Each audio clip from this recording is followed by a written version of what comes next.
तो अनुज जी, आपका पहले स्वागत करना चाहूंगी फीफा फूड पे। और बहुत ही प्यारा गाना है ये, रोमांटिक सॉन्ग हम लोगों को पसंद आया, क्या कहना चाहेंगे? जी देखिए बेसिकली ज्योति जी ये आप जानती हैं कि हमेशा से ना लोग जब भी हिंदी फिल्मों की बात होती है ना, और खास तौर पे हिंदी फिल्मों में रोमांस की बात होती है, और ये आज से नहीं मतलब पिछले कई दशकों से ऐसा चला आ रहा है। तो हम्म। लोग कहते हैं कि देखिए हिंदी फिल्म सॉन्ग जो हैं उसमें पार्क होता है, बेंच होता है, और एक अंग्रेजी का लोग जुमला अक्सर इस्तेमाल करते हैं, रनिंग बिहाइंड ट्रीज। हम्म। है ना। तो ये सारी चीजें जो थी बहुत दशकों से हिंदी के जो रोमांटिक सॉन्ग्स हैं उनके साथ एसोसिएटेड रही हैं। यू नो, पंछियों का उड़ना, शंख की आवाज आनी, है ना, और वो फूलों और पत्तों का आपस में ऐसे मिल जाना, है ना, जब वो हीरो हीरोइन बैठे हैं। जी जी तो जी। मुझे लगा कि ये एक बहुत मजेदार और क्लटर ब्रेकिंग चीज हम कर सकते हैं, जिसमें हम हिंदी के रोमांटिक सॉन्ग्स को एक ट्रिब्यूट दे रहे हैं एक तरह से, राइट।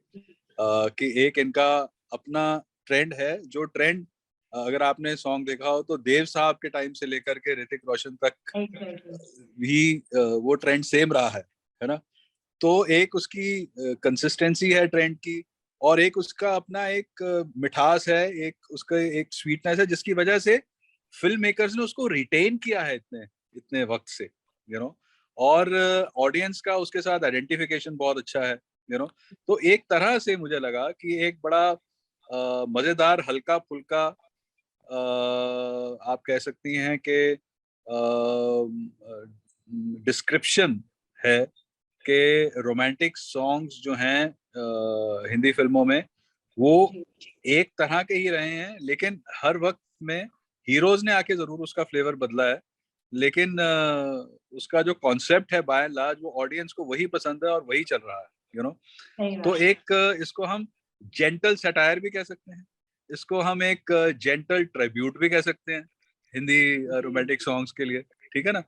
तो जो मेरा वो था आइडिया वो ये था, और ये भी कि आमतौर पर हिंदी फिल्मों की कहानी जो होती है हम्म। उसको भी इसी सॉन्ग के नैरेटिव से बताया जाए। और इसीलिए जैसे आपने देखा कि इस सॉन्ग में एक स्टेंजा बाय स्टेंजा कहानी आगे कैसे बढ़ती है, कि पहले बढ़िए। हीरो हीरोइन मिलते हैं तो बीच में लड़की का जो छोटा सा भाई है वो डिस्टरबेंस क्रिएट करता है। उसके बाद वो चॉकलेट देता है, लड़की मान जाती है, फिर वो लोग ट्रीज के बिहाइंड भागना शुरू कर देते हैं। फिर विलन आ जाता है, फिर पेरेंट्स आ जाते हैं और कहते हैं कि ये इस तरह की नहीं चलेगा भैया, अब तुम्हें शादी भी करनी पड़ेगी। तो एक मजेदार चीज ये रही कि आपने हिंदी फिल्मों के रोमांटिक सॉन्ग के ऊपर भी एक बड़ा अच्छा डिस्क्रिप्शन कर दिया, और हिंदी फिल्मों की आमतौर पे दशकों से जो कहानी जिस प्रकार चलती आई है सही उसको बात। भी उसके थ्रू दर्शा दिया, ठीक है ना। और ट्यून जो है वो तो आप जानती हैं बड़ी सिंपल सी है ना, कि ये रोमांटिक सॉन्ग है, तो उसमें भी हमने कुछ ज्यादा कॉम्प्लिकेट करने की कोशिश नहीं की, कि तो ये रहा। और मेरे को सबसे अच्छी बात ये लग रही है कि यंगस्टर्स को जो कि मैंने टारगेट ऑडियंस माना था, बहुत ही पसंद आ रहा है। लोग गुनगुना रहे हैं, मुझे फीडबैक आ रहा है कि यार दिन भर ये दिमाग से निकलता ही नहीं है, वो जब भी कर रहे हैं वो दिमाग में घूम ही जा रहा है, ये रोमांटिक सॉन्ग है ये। तो सो आई एम वेरी क्या कहूँगा, मतलब happy with the response. Industry के लोगों ने बड़े, जो हमारे सीनियर फिल्म इंडस्ट्री के लोग हैं, एक एक पैराग्राफ की तारीफें लिख करके मुझे भेजी हैं, तो बहुत मेरे लिए ग्रेटिफाइंग रहा है। एग्जैक्टली अनुज जी, जो विजन के साथ आपने ये गाना बनाया वो कहीं ना कहीं लोगों तक पहुंच पाया है और लोग पसंद करें, जैसे कि आपने कहा।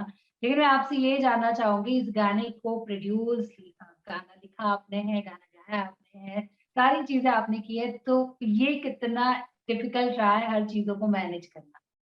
जी देखिए बेसिकली तो हाँ, ये गाने की इंस्पिरेशन मुझे इसी प्रकार आई जैसे मैंने आपसे अर्ज किया। हम्म। और जब मैंने एक बार लिख दिया तो मैंने लिखा ही वो ट्यून में, मतलब वो ऑटोमेटिकली ऐसे निकला। जब मैंने लिखा तो वो ऐसे नहीं मैंने लिखा कि यह रोमांटिक सॉन्ग है, वो मैंने लिखा तो अपने आप ही आया कि ये रोमांटिक सॉन्ग है ना। तो उससे क्या हुआ कि लिखना, कंपोज होना और सिंग होना, ये 3 चीजें ऑटोमेटिकली आ गई, राइट।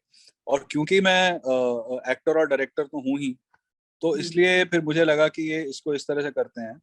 और मुश्किल इसमें सबसे ज्यादा जो था वो था व्हेन जब मुझे खुद को डायरेक्ट करना, क्योंकि इसमें प्रोफेसर का मैंने जो रोल किया है, तो उस समय शॉट ठीक से लगा हुआ है, मेरा एक्सप्रेशन ठीक है, कैमरा का मूवमेंट ठीक है ना। वो चीज परफॉर्म खुद करते हुए संभालना, है ना, वो सबसे मुश्किल पार्ट था। अदरवाइज तो बहुत मजा है। जी, Anuj ji, over the period of time आपने क्या कुछ म्यूजिक इंडस्ट्री में चेंजेस देखे हैं जो आप दर्शकों को बताना चाहेंगे, चाहे वो अच्छे हो चाहे बुरे हो? जी देखिए, मुझे लगता है कि एक चीज तो बड़ी साफ है कि मेलोडी जो हुआ करती थी, यू नो, अब उस पे फोकस लोग थोड़ा कम कर रहे हैं। मेरे ख्याल में इंस्ट्रूमेंटेशन जो है म्यूजिक की, उस पे ज्यादा ध्यान दिया जा रहा है, और बड़े हैवी हैवी म्यूजिक रहता है आमतौर पर, और ज्यादा पेपी नंबर्स की तरफ लोगों का ध्यान है। बड़े कम मैंने पिछले ऑलमोस्ट आई वुड से 2 दशकों में ऐसे गाने देखे हैं जो कि जैसे पुराने जमाने में मेलोडी लुभाती थी, यू नो, या शायरी भी कुछ एक मीनिंगफुल होती थी, है ना। वो चीज नहीं है, लेकिन आई एम श्योर कि वो वक्त की डिमांड है शायद ऐसा, और आज की डिमांड है इसलिए ऐसा है। जैसे कि एग्जाम्पल के तौर पे लुटेरा फिल्म का जो गाना है, हवा के झोंके आज मौसमों से रूठ गए, ठीक है।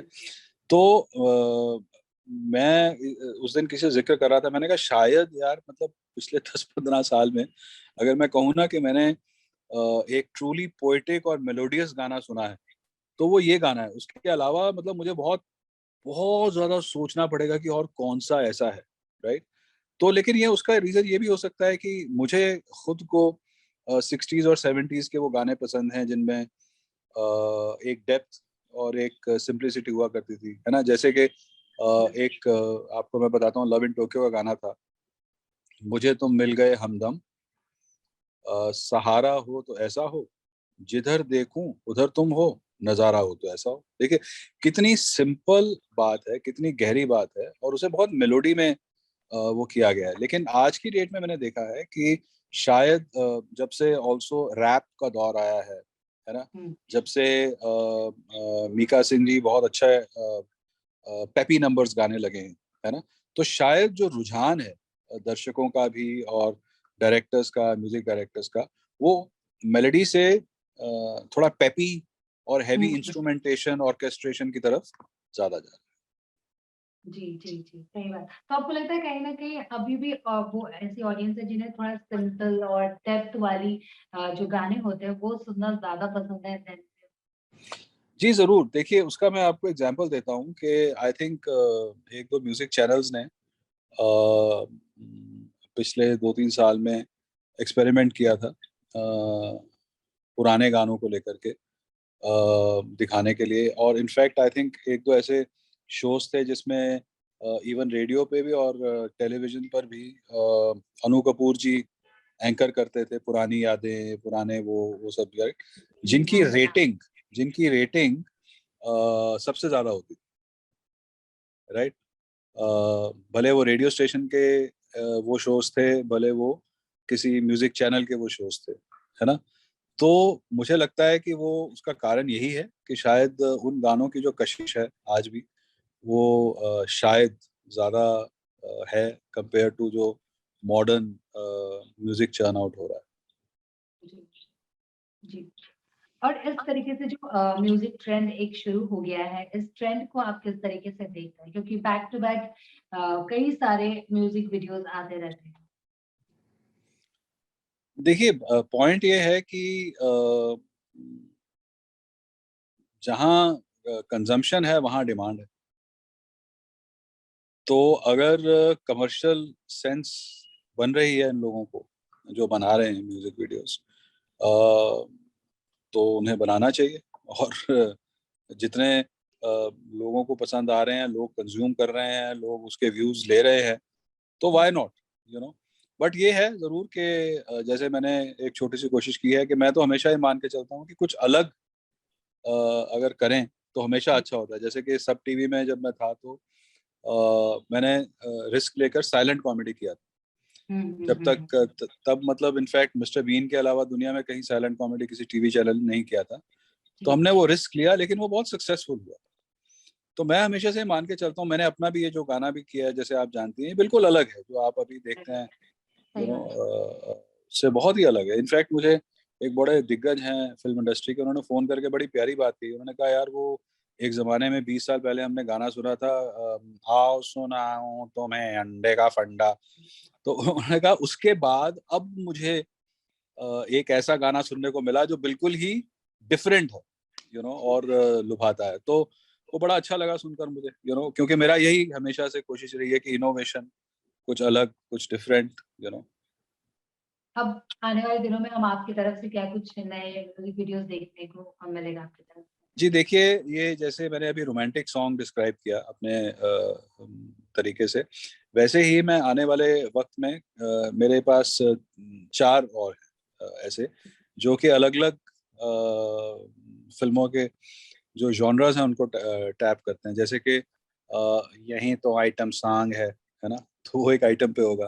फिर यहीं तो फैमिली सॉन्ग है, तो वो जो जॉइंट फैमिलीज पे फिल्में बनती थी उनमें किस तरह के गाने होते थे, है ना, उसकी डिस्क्रिप्शन होगी।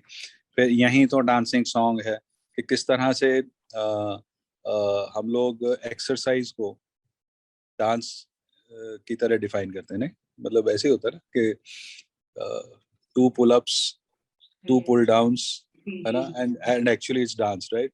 तो वो तो इस तरह से पॉइंट बीइंग के जो अलग अलग रोमांस का जैसे मैंने टैप किया है, तो फिल्मों के, हिंदी फिल्मों में अलग अलग तरह के फ्लेवर के गानों में भी एक कंसिस्टेंसी रही है। तो आने वाले मेरे 3 गाने जो हैं वो उसको टैप करेंगे। Okay, thank you so much Anuj ji हमसे बात करने के लिए, और हम इंतजार करेंगे आपके सारे ही गानों का। Thank you so much. Thank you Jyoti, thank you, so nice, nice talking to you, thank you. Same here, bye bye.